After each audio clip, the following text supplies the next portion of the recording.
শেষ মুহূর্তে missile attack আটকে এয়ারপোর্ট থেকে বৃন্দাকে হাতে নাতে ধরল রাঙা ও সত্যজিৎ। হ্যাঁ বন্ধুরা, আমরা এমনটাই দেখতে পাবো রাঙামাটি তীরন্দাজ ধারাবাহিকের আগামী পর্বগুলোতে।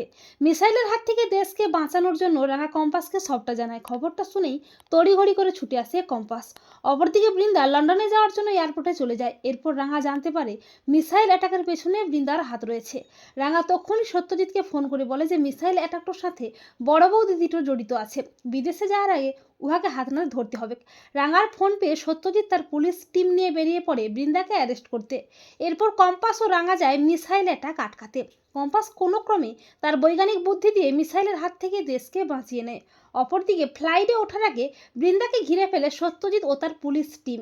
বৃন্দা পালানোর চেষ্টা করে পুলিশের হাত থেকে, কিন্তু শেষ মুহূর্তে রাঙা এসে তীর দিয়ে বৃন্দাকে আচ্ছা করে সাহায্য করে পুলিশের হাতে তুলে দেয়।